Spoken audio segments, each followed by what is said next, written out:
From the Lincoln Journal-Star, this is the Life in the Red podcast with Luke Mullen and Amy Just. Hey folks, Luke Mullen and Amy Just here with you for the Lincoln Journal-Star's Life in the Red podcast, breaking down another really big week around Husker sports. In fact, so much going on.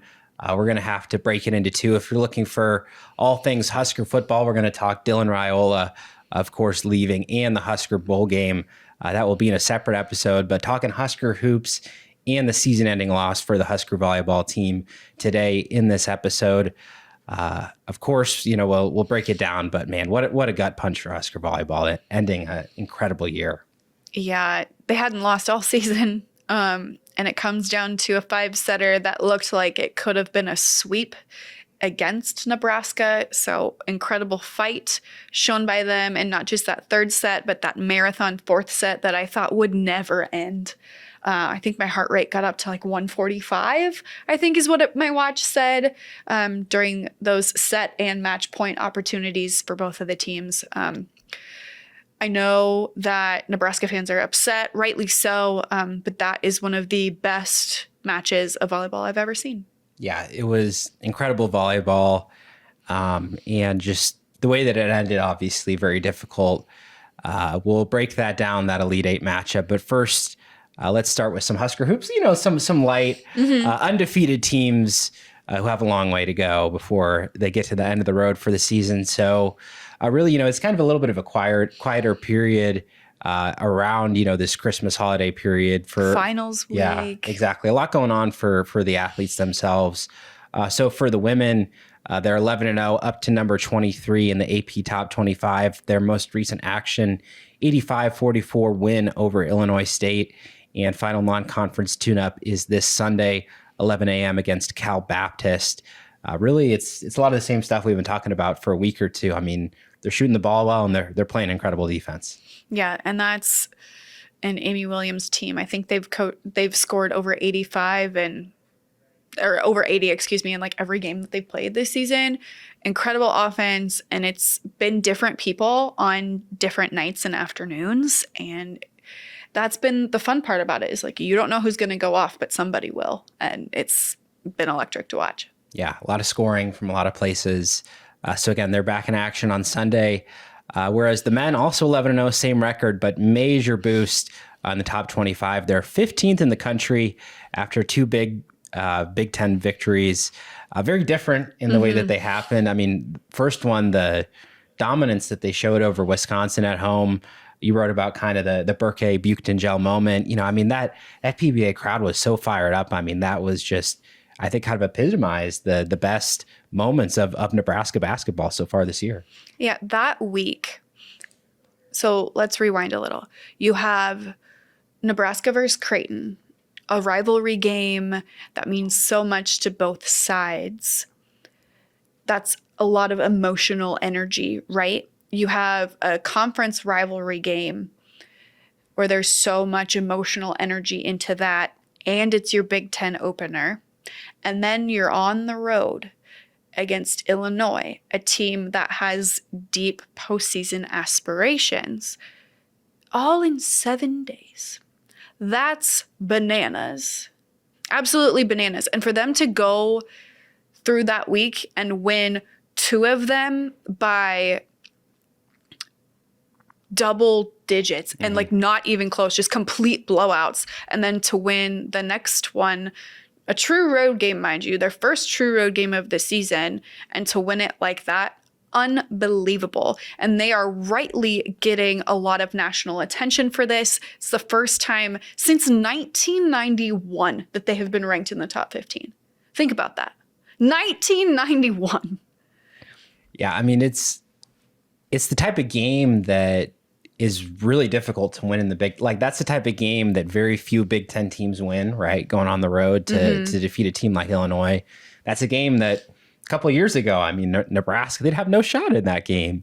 But I mean, not this team. Yeah, they went blow for blow. I mean, super talented all over the court, those matchups. And I think, you know, Sam Hoiberg, he's been obviously a catalyst for this run. You know, Jamarcus Lawrence had the game winner, but the way that he's running that offense right now. Price Samper in that first half, just unconscious.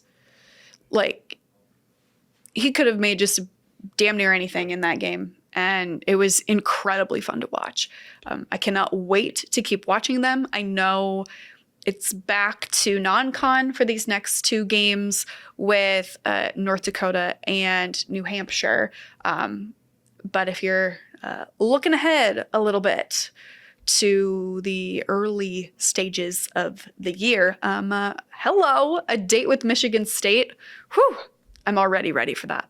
Yeah, well, I'm looking ahead too. So I want to pose you this question. I mean, there's early ESPN tournament bracketology. They've got Nebraska as a 5 seed. I mean, I saw one today with them as a 4. Yeah, I mean, this team is elevated in the national perspective. They're clearly one of, the better Big Ten teams in a really good conference. There's a lot of competition, but I mean, what is the potential for this team? I mean, what's a reasonable expectation given how good they have been so far and what they have left to accomplish? The potential for them is whatever they want it to be. The sky's the limit for them, the way they're playing right now. And yes, the Big Ten is really deep. You have Michigan, who looks unbeatable. You have Michigan State, who looks incredible. You have a lot of teams in this conference. 10 possibly could make the NCAA tournament when this is all said and done. So, but there's a lot to be there for Nebraska. There's a lot there for Nebraska to take for itself. And the way they're playing right now, I'd believe anything. Definitely. I mean, I'm getting ahead of myself, but you are. But we're talking about a program that just making the Big Ten tournament, right? I mean, that had been the benchmark. I mean, right? The league was so good that they had to make. They can't. There's no not making it this year. It is the unofficial Nebraska rule for what happened last year. Everyone in the Big Ten will be making the tournament this year. But that's what I mean. I mean, it's like finishing, 12th or whatever, 14th. I mean, that was even not horrible, right? Because the league was so competitive. But this year, this team is, setting the pace in games, right? They're bringing it. So super excited to see what happens during the grind of the Big Ten because, injuries happen. Teams have to adjust. Nebraska's already adjusted to one. So to me, I mean, they have all the makings of a team that's going to be capable of withstanding that tough Big Ten schedule. To me, and this is not my own unique idea, this is an idea that has formed through conversations with my friends. This team, to me, feels like an extension of the team from 2 years ago. You have Rink back. You have Jamarcus back. You didn't have either of them last year. You have some portal additions, right? You have a Sam Hoiberg who has really grown into his leadership role and his starting role. So to me, this feels like the extension of the NCAA tournament team from 2 years ago rather than last year. Call it the Rink mask effect, huh? I mean, the fact that he was not preseason All Big Ten will drive me nuts for the rest of time. People forgot. They forgot how good. People forgot about Rink Mast. Well, they're not forgetting about him now. No, definitely not. He is one of several Husker basketball players having an outstanding start to the year. Again, they are number 15 in the country right now. They will be home against North Dakota Sunday at 7 o'clock. So that's your Husker Hoops update. But now, of course, we have to turn to the Husker volleyball team. And of course, we, want to celebrate everything they've accomplished, during this 33-1 season. But the way that it ended, not even getting to Kansas City, which was, of course, the goal all year, that hurt so much for this team. And you mentioned the epic 4-set, but what the heck happened that Nebraska got behind, dropping the first 2, needing that reverse sweep? There was a lot that went into it, and that folks watching on the television, the national broadcast, were maybe not aware of. Yeah, so a lot, actually. As had been discussed in the regional semifinal, Bergen Riley was so sick. In another universe, Campbell Flynn would have been playing, but nope, can't do that because she broke her finger and was out for the rest of the season. So Bergen, props to Bergen for even attempting to play. Though a quote from Danny Busboom-Kelly after that Elite 8 match, she didn't know if Bergen would be able to go in that 5th set. She apparently looked really tired. Of course you are when you feel that bad and you are trying to perform at your peak level when you're sick, that's not a great recipe for things. But man, she did her best. Yeah, I mean, it's telling how good Bergen is that even, half of, 2/3 ability is still an incredible setter. So yeah, she gutsy performance, definitely. Absolutely. And then I think that losing Allie Check in warmups, I watched it happen. It's like it unfolded in slow motion. There were maybe 5 minutes left in that final warmup period. Less than that, right? Only 15 minutes until first serve, and she trips over this ball. She doesn't see it coming because it's the final like serve session of warmups, and it's just like rolling in her direction, and she trips over it and falls down, and she gets up and she's like limping back over to the bench to talk to Danny Busboom-Kelly, and I'm like, oh no. And I'm texting people if like in the media wedge, I'm like, did you see that? Did you see that? And nobody else saw it that I texted anyway, and I'm like, oh no. She's limping, crying, going back to the locker room. And then when they come out for starting lineup announcement, she's not there. She's not there. I see in the first set, they go into the crowd and get her dad. I'm like, oh God. So you wonder just how much of a late emotional like punch that was to the team, like mental state, like right before first serve. You can't ever know that for sure. And no excuses, right? But I just wonder how much that affected them mentally going into that one. No, I mean, thanks for providing the context. I thought, it was important to talk about because you had mentioned that, how important that was after the match that, these two very seismic changes to the locker room happened that could have adjusted what they could have done with the rotations.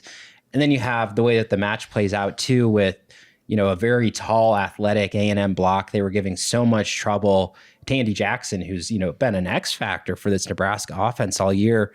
So Danny Busboom-Kelly goes to the bench there too. It just felt like so many moving pieces going on. It took them a little while to settle in, and they did play some very good volleyball. But I mean, it was like all these factors, they all just surmounted to probably, and you can give me your take whether this is true or not, probably the worst played match at times they had all year. Mm-hmm. And it comes in the Elite Eight. Yeah, and I think they had been healthy all year. And the thing that Nebraska did so well all season was use its depth when it was needed, right? You think back to the Kentucky match when they switched liberos, when they moved pieces around. So when Virginia Adriano, who had a good match, but she was struggling early, they couldn't go to Allie to provide a spark, give Virginia a little bit of a breather to watch the match develop.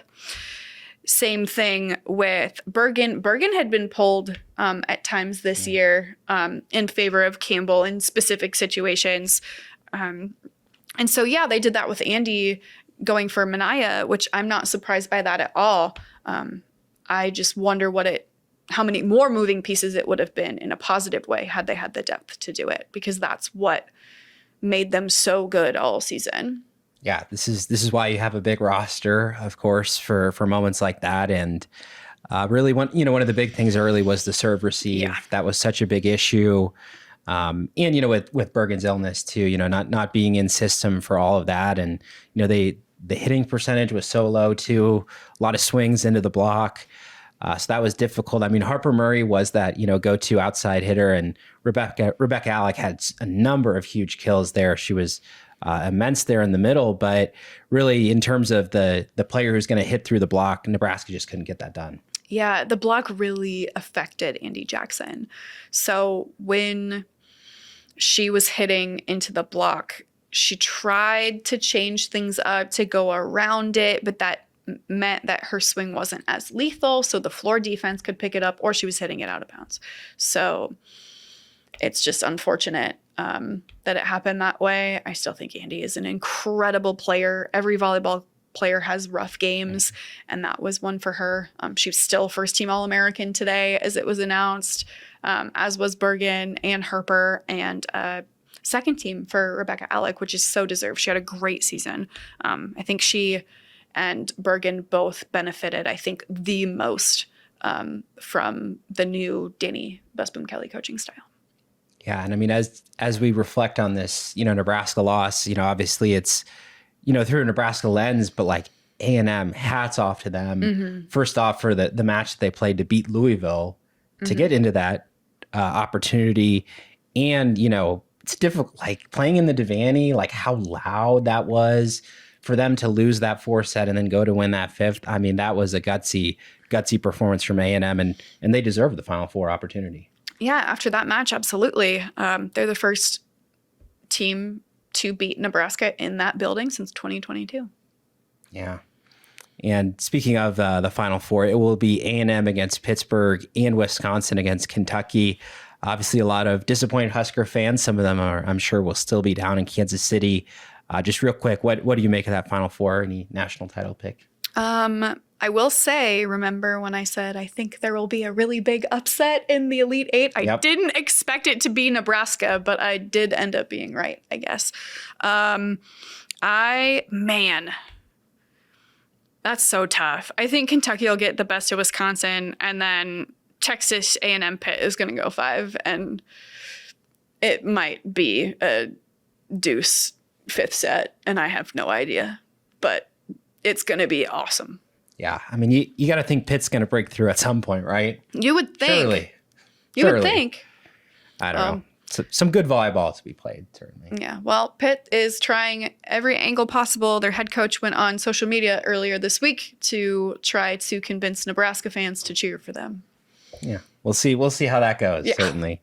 But just as we wrap up this Husker volleyball season, like, how do you think this team will be viewed, in a year or 2, 5 years, whatever, because dominant. I mean, Big Ten champions, undefeated regular season, really some of the best volleyball, I think, that has been played in a long time, but it doesn't end anywhere close to the national title. Yeah, I think you'll remember the records that they set, and you'll remember how talented the team was. And I think that the lore of Bergen being sick, I think, will continue along with it. Everyone will be like, well, what if Bergen wasn't sick? Or what if Campbell Flynn didn't have a broken finger? I think this will be the what if season, I think, for a very long time. Yeah, good point. And for this talented class, I mean, obviously some seniors moving on that have meant so much to the program, but you look at, the Harper Murray, Andy Jackson, that unit that has come in with these national title dreams, still chasing them, and the clock's ticking. I mean, senior year coming up. It's crazy. It's gone by so fast. I remember when they were freshmen. They were the Fab Freshmen. What happened? The Fab Five. Yeah. Now they're the veterans. Yeah. That's hard to believe. I know. It goes by so quick. Yeah. But they have brought some big moments to this Husker volleyball program, even though, of course, they fell short. Still a incredible year. And I think the folks in the Devaney, as they wrapped up that match, cheered them off the court, right? Yeah, absolutely. And it's technically not done. Bergen Riley is up for National Player of the Year. We will find that out this week. Awesome. Potential another postseason honor. This Husker team, they've had a lot of them, but those All-American honors, little consolation to falling short. They were, of course, eliminated there in the Elite Eight. But that will do it for today's episode of the Life in the Red podcast, wrapping up this Husker volleyball season. We appreciate all of you listeners and viewers coming back as always, and we'll see you again next time. Thank you for listening to this week's Life in the Red podcast.